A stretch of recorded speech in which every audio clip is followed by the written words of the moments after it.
Sveiki, čia stogų remontas ir aš Dalius Dijok. Mūsų užduotis ant šio daugiabučio stogo pakeisti lietaus lataką. Situacija su šitais latakais tikrai liūdnoka. Jie ne tik kad plasmasiniai ant tokio didžiulio namo, dar nekokybiškai sumontuota, kiauri, nuolydžiai neteisingai suvesti. O štai čia prie šito krašto iš vis lašelinė.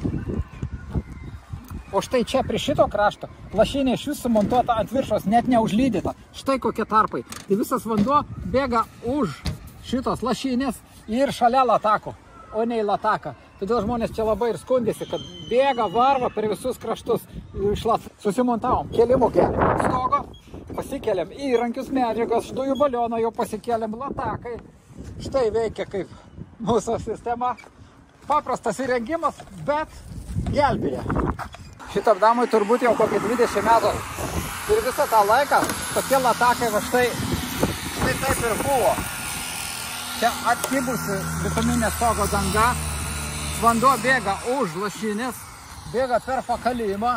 Štai, kas liko iš medienos per tiek metų.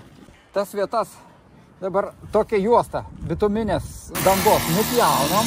Išmontuosim senąją lašinę šitas, padarysime naujus lankstinius, sumontuosim ir užlydysim čia naują bituminę juostą kokybiškai, sandariai. Taip pat, aišku, pakeisime latakus, nes čia jie buvo plasmasiniai, išsikraipę, išlaužinėję. Čia jie remontuoti kelis kartus jau. Pradėjau montuoti latako kronšteinus vienam krašte, po to perėsim per kampą ir tęsim tolyn. Na štai taip montuojam latakus. Aišku, čia pavojinga yra. Bet jeigu imtis atsargumo priemonių, tai ne taip ir pavojinga. Rizika sumažinimo iki minimumo. Su stop juosta pasižymėjome perimetrų visus kraštus, kad aiškiai matytųsi, kur yra riba, kur yra pavojinga. Čia darbas pas mus tikrai toks ekstremalus. Nu, bet mes prisirišę turim virvės, saugos diržus. Dabar sujunginėjom, pritaikėm latakus prie senųjų lietvamzdžių. Aukštis taip didelis, tai įsivaizduokit, žmonės čia taip ir gyveno 25 metus su kiaurais latakais, kol nesurado mūsų tokius ekstremalus. Nu, sutikom pagelbėti žmonėms, taigi baigėme montuoti, sudėsim lašinės čia. Dabar dėl tokio prieimo, kodėl jie taip tiek laiko negalėjo susitvarkyti, nes nėra įvažiavimo, čia bromas, per bromą jokie bokšteliai netelpa. Pastolius pastatyti. Aišku, kad pastolius pastatyti galima būtų, bet čia tokio aukščio reikia. Būtų labai brangu. Na, surado mūsų tokius ekstremalus ir sutikome pagelbėti žmonėms. Štai kaip atrodo mūsų lašinė sumontuota iš priekio.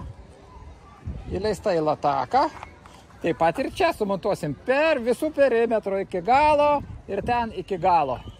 Montuojam viršutinę alkūnę. Darbas labai nelengvas. Čia teko netgi su alpinisto įrankis. O štai alkūnė tokia ilga, mums labai sunku ją sumontuoti ir prikelti. Bet vis tiek siekiam savo tikslo ir padarysim. Ant šio stogo mes išardėme senus plasmasinius, sulūžusius latakus, kurie buvo kiauri visiškai, lašėjo žmonėms ant galvų, ant palangių ir ant balkonų. Dabar sumontavome naują tvirtą platų lataką, jis metalinis, sumontavome naują lašinę ir užlydėme naują bituminės dangos eilę, kad vanduo nebepalystų, nes ten buvo prieš tai labai nekokybiškai padaryta.